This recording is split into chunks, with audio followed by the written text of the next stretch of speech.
¿Qué tal? ¿Cómo estás, Ricardo? Muy bien y muchas gracias por la invitación y saludos a toda tu auditorio, toda tu audiencia.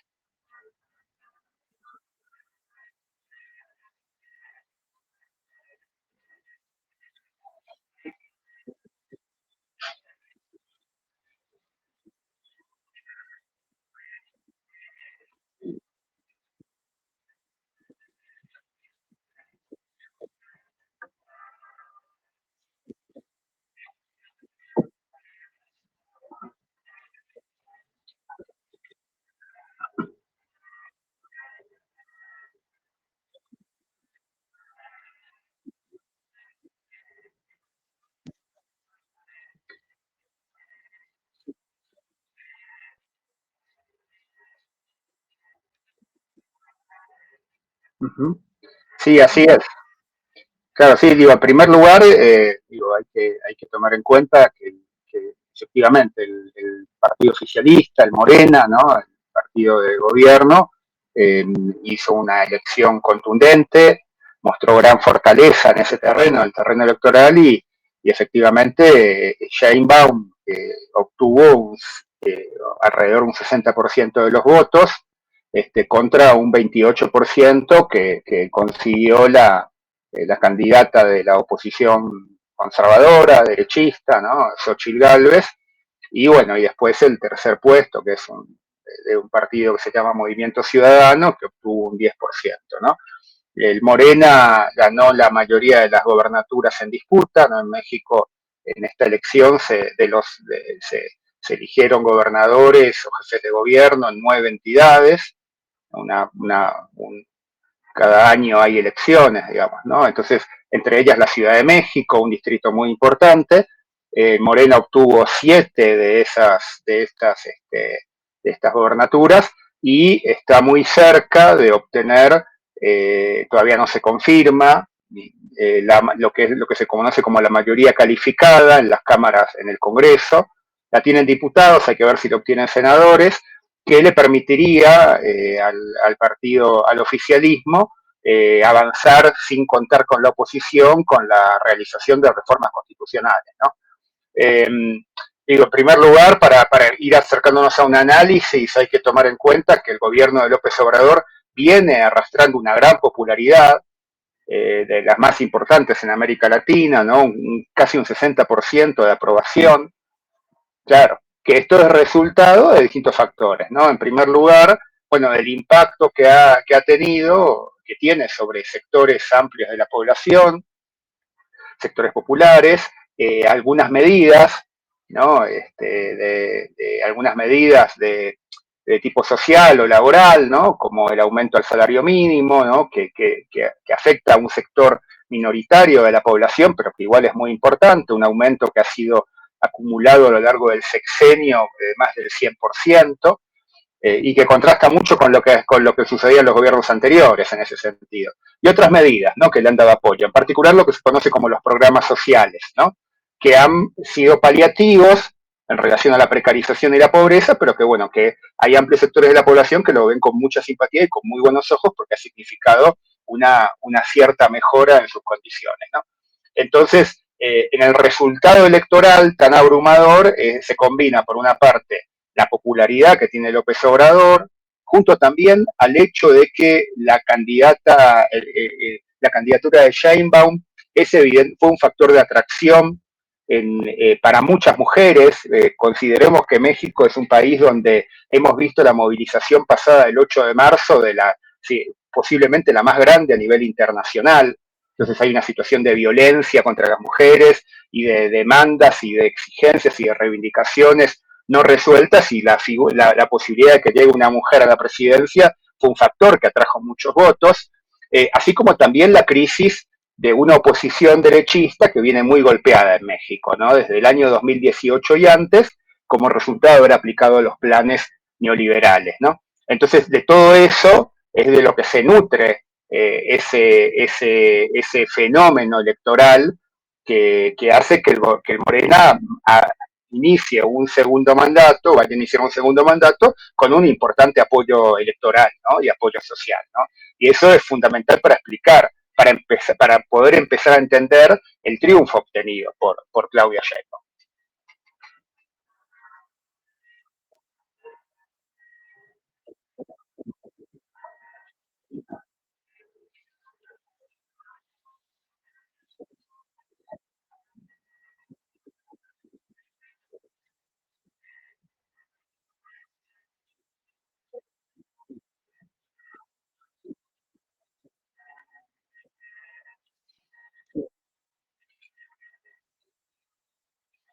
No,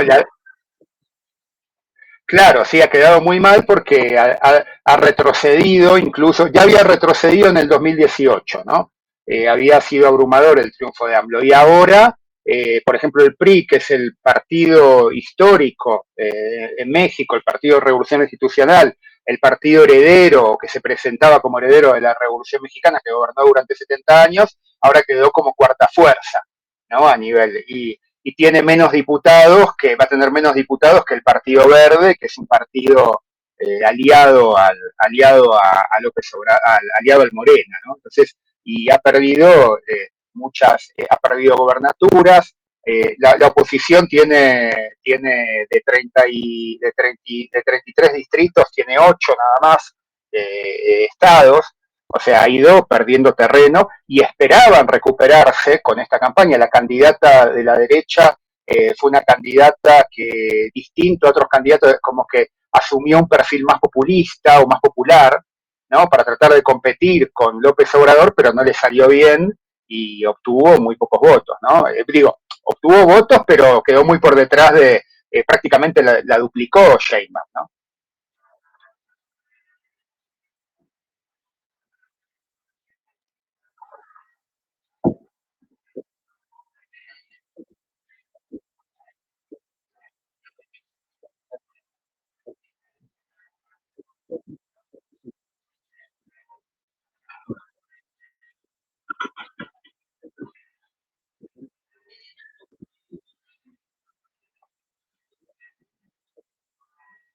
Claro. Sí, sí, es una pregunta muy importante. Digo, en primer lugar, creo que hay que entender la dinámica del gobierno y el fenómeno de López Obrador, ¿no? En estos años.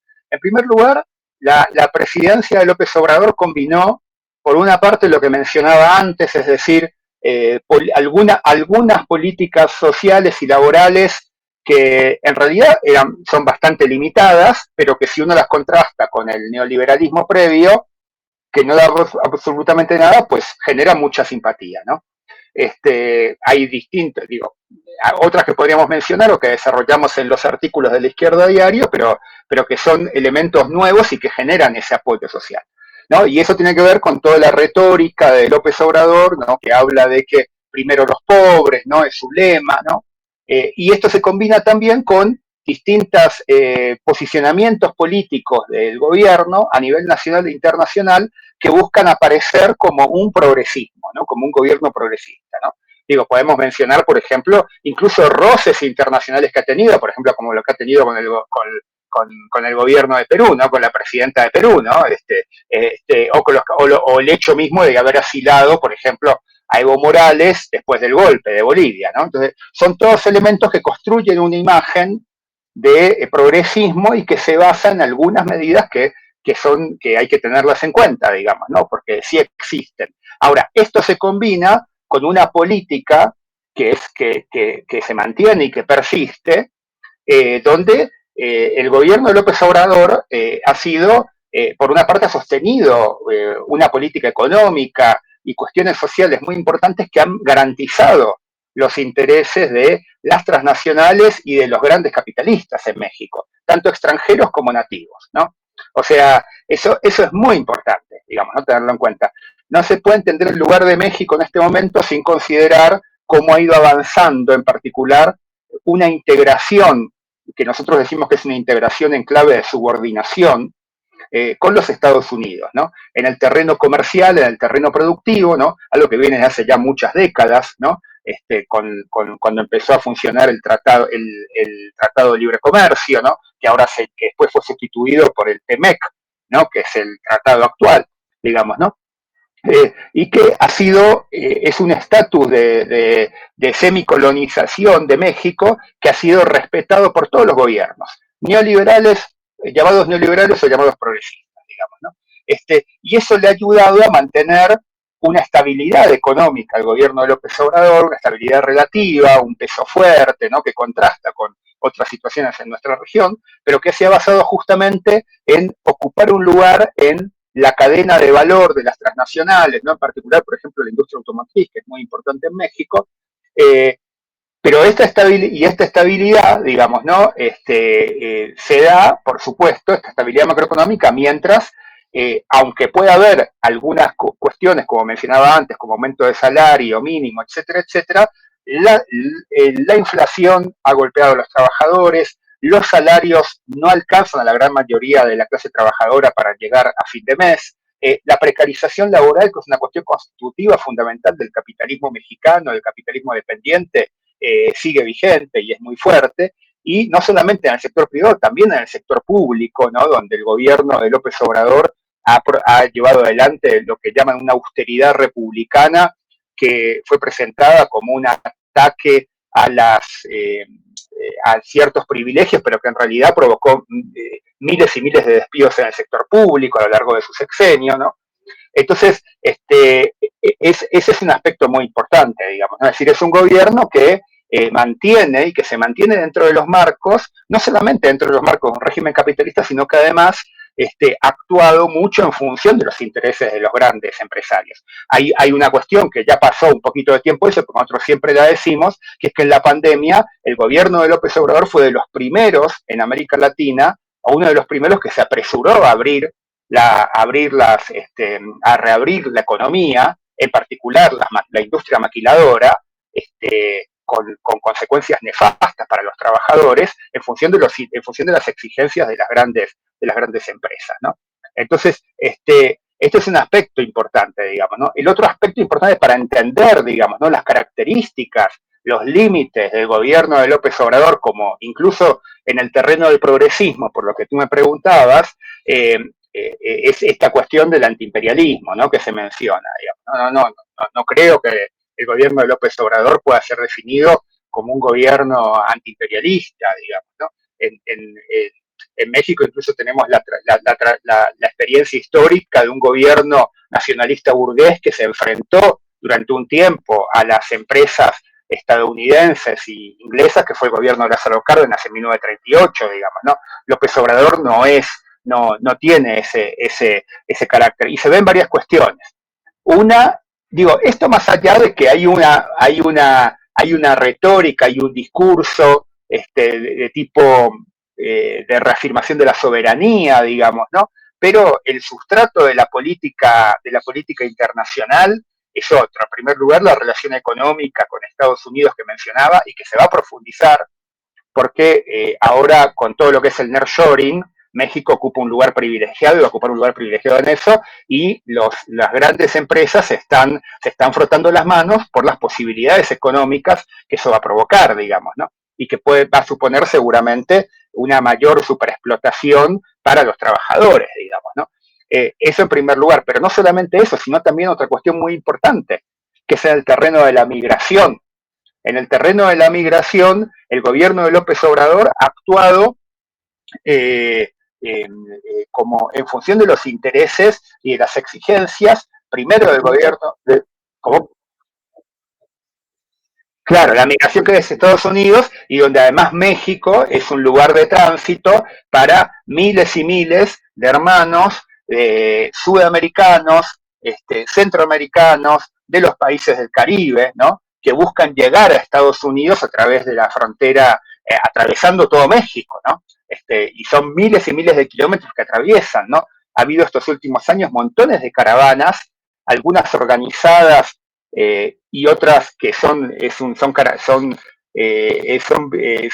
miles y miles de personas que se van movilizando de a poquito, y el gobierno y la exigencia de Estados Unidos, tanto en el gobierno de Donald Trump como después en el gobierno de Biden, ha sido que México actúe como Estado tapón, frenando la llegada de los migrantes hacia Estados Unidos, digamos, ¿no? Y en eso el gobierno de López Obrador creó la Guardia Nacional, que es una fuerza militarizada que viene a jugar un rol y que tuvo un debut justamente enfrentando a los migrantes hace varios años.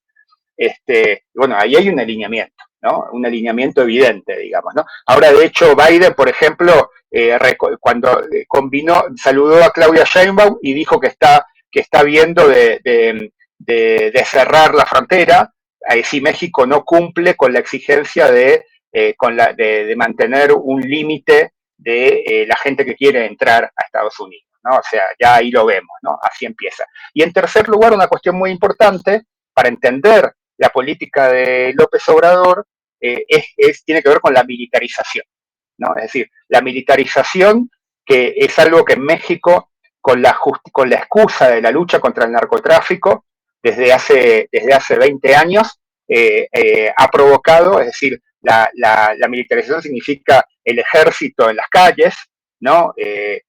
Ha provocado, ha sido un factor fundamental para provocar cientos de miles de muertos y desaparecidos, la mayoría trabajadores, mujeres, jóvenes, a lo largo de prácticamente de 20 años, y el gobierno de López Obrador, que había prometido que iba a regresar al ejército a los cuarteles, los mantuvo y además de mantenerlos, les dio más funciones, funciones económicas, políticas, es decir, y además creó la Guardia Nacional, como mencionaba antes. Esto tiene que ver con exigencias de Estados Unidos.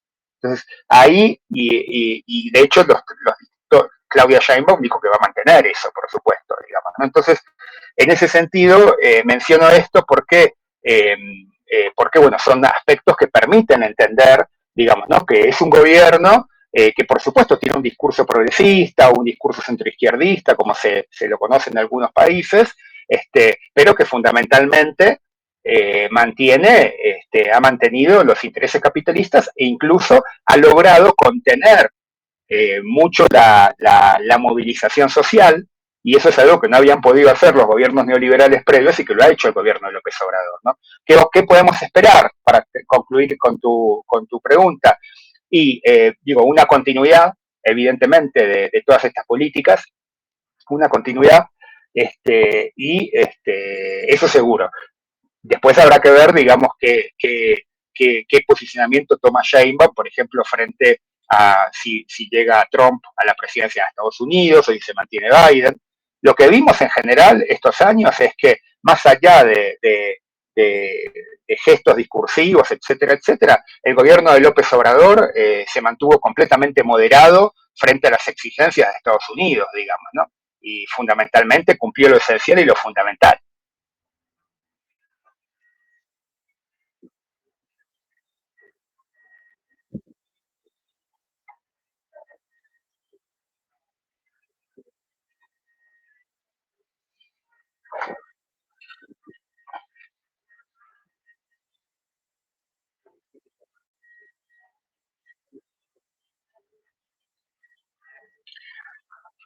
Claro, sí, además es un hecho fundamental, ¿no? Que está cruzando la situación internacional y que además todos los que militamos en la izquierda socialista, pues vemos la urgencia y la necesidad de realizar una acción internacional, una acción internacionalista, ¿no? Y posicionamiento político, ¿no? Es fundamental.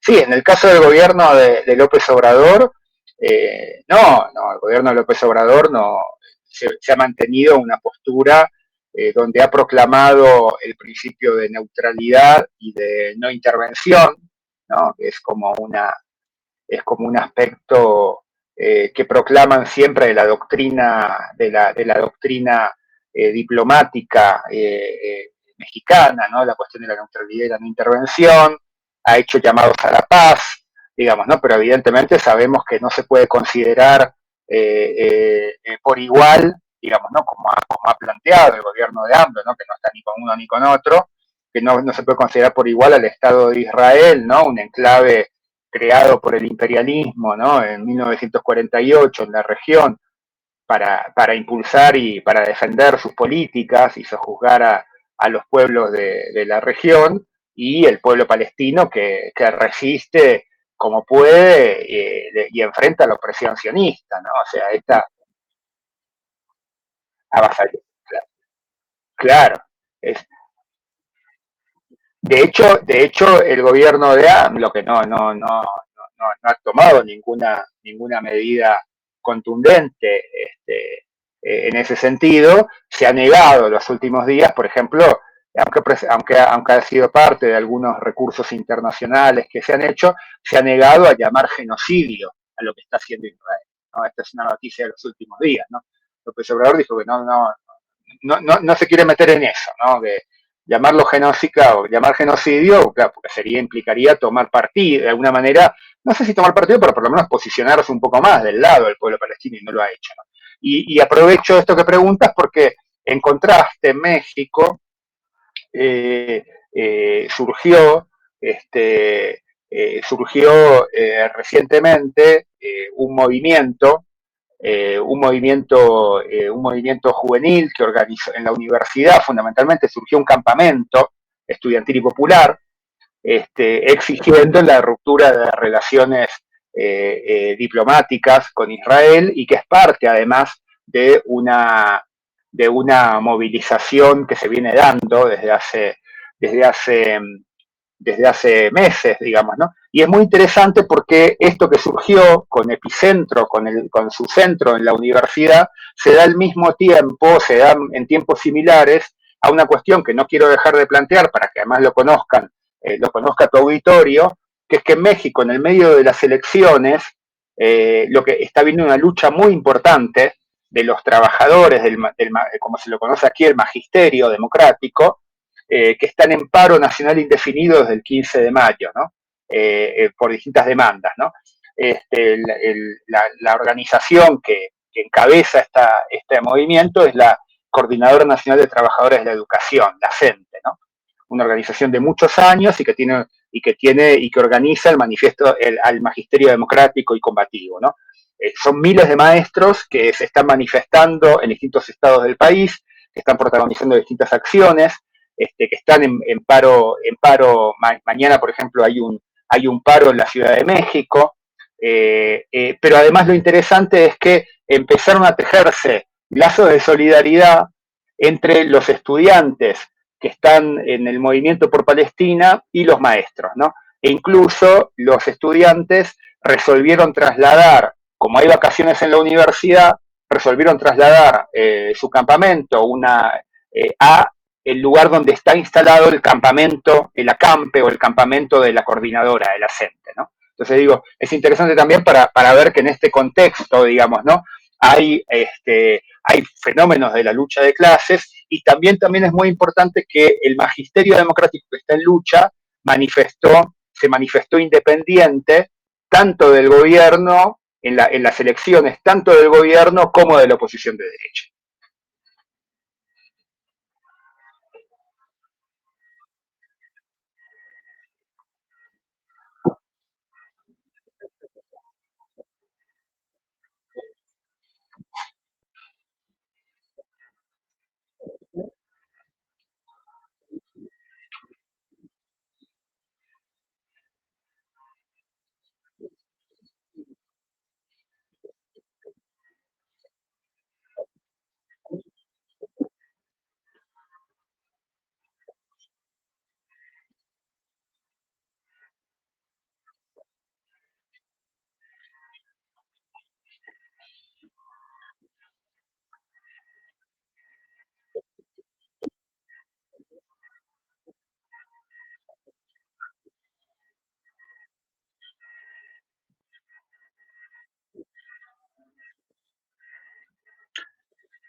Claro, claro.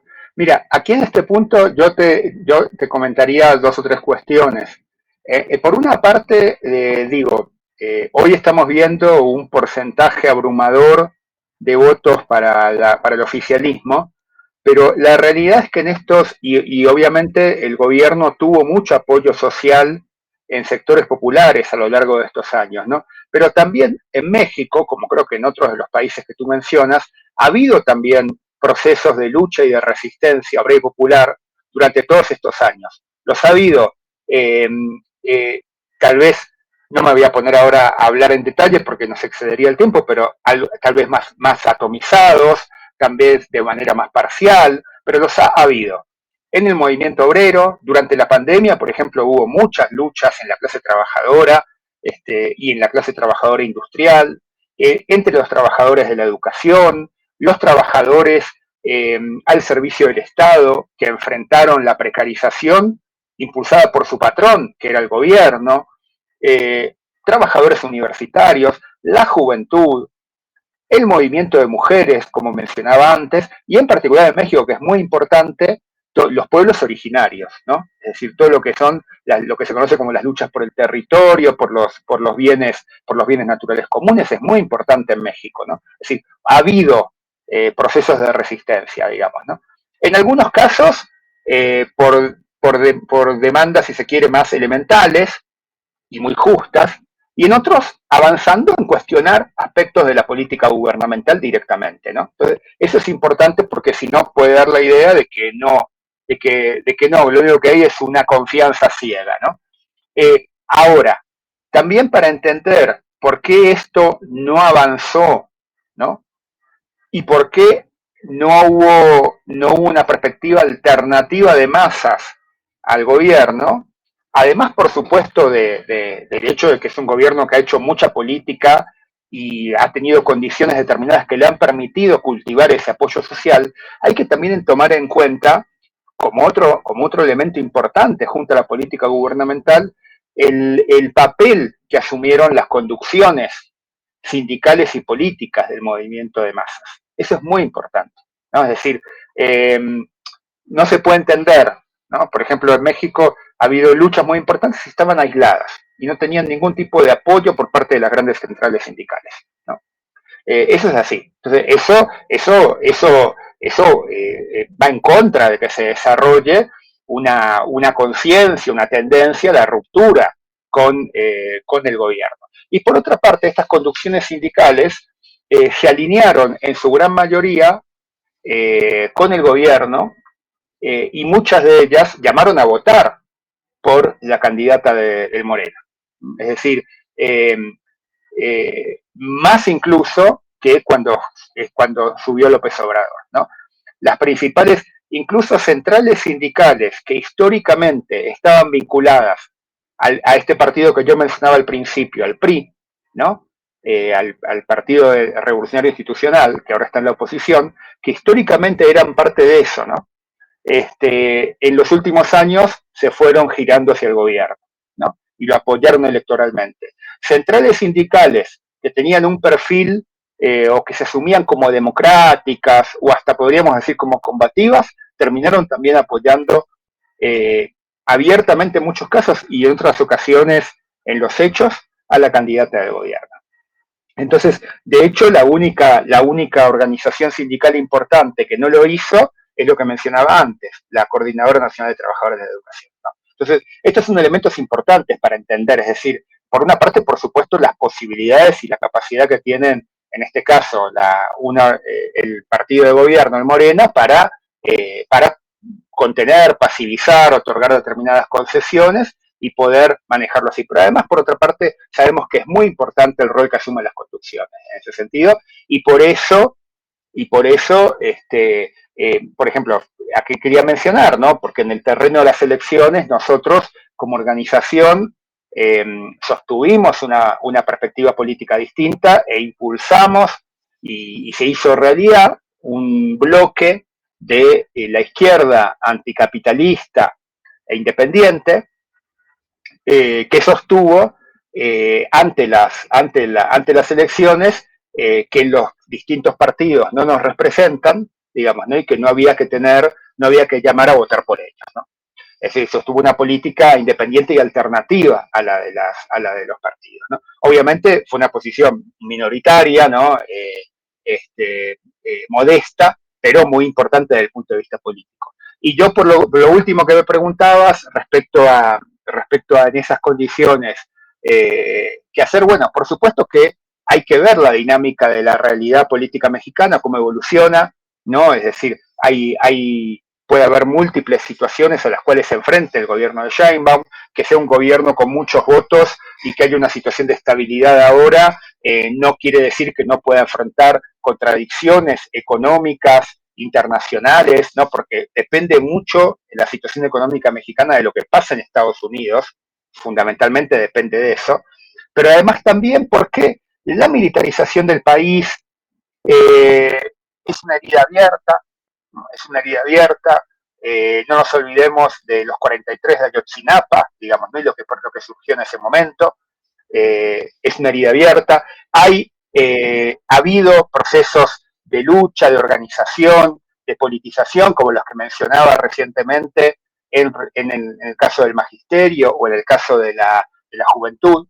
Entonces, bueno, podemos ver que es una situación que va a ser abierta en ese sentido y que nos tenemos que preparar, digamos, ¿no? Para que se desarrollen nuevos fenómenos de la lucha de clases, de politización, de discusión, etcétera, etcétera. Y en ese sentido, pues por supuesto que los socialistas buscamos participar de esos procesos, participar del movimiento de mujeres, en nuestro caso desde la agrupación, nuestras compañeras desde la agrupación Panirrosas, de los procesos en el movimiento estudiantil, de las luchas de los trabajadores, buscando, por supuesto, desplegar el triunfo de las mismas, pero al mismo tiempo planteando la necesidad, que es muy importante en México, como se ve por todo lo que estaba mencionando, de una perspectiva independiente, de independencia de clase, ¿no?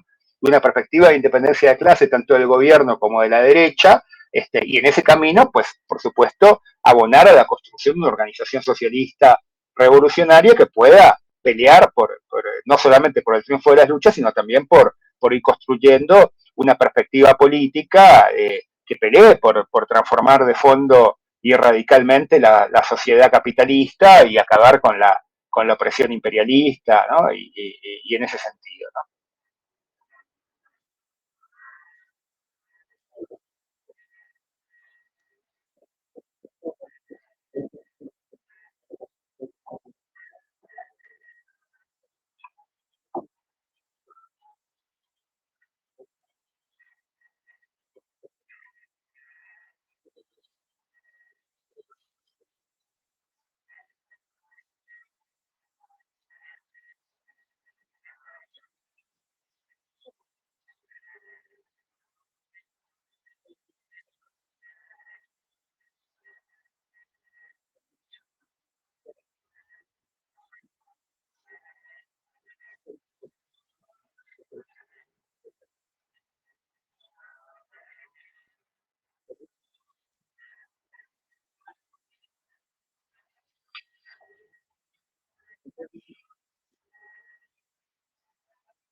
Sí, no, yo un poco lo que decía al final, ¿no? Es decir, es una situación abierta, ¿no? Por supuesto que es un gobierno que va a subir con fuerza importante.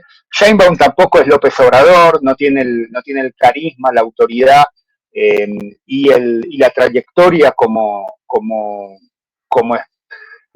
luchador social, como se presenta AMLO, ¿no? No es lo mismo, pero sí sabemos que tiene un peso, una fuerza importante, ¿no? Un 60% de los votos, pero al mismo tiempo sabemos que la dinámica internacional y nacional va a abrir la posibilidad de contradicciones y de que surjan, además, lo que es muy importante, procesos de la lucha de clases, de organización, de sectores de vanguardia, sectores politizados, y bueno, hay que apostar a eso.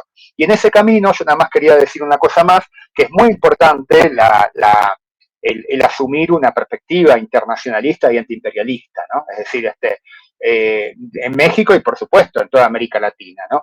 Que busque enfrentar, digamos, ¿no? Al imperialismo y a los gobiernos que no que son abiertamente sirvientes de los mismos o que mantienen una relación de subordinación, a lo mejor un poco más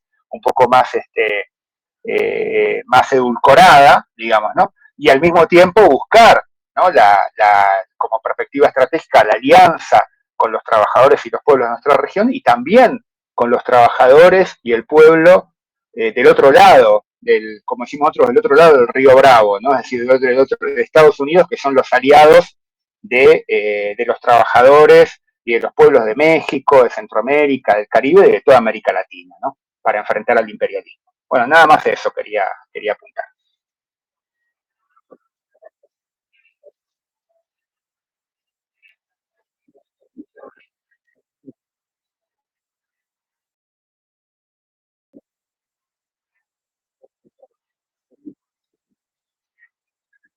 Gracias a ti, Ricardo, y saludos para todas y para todos.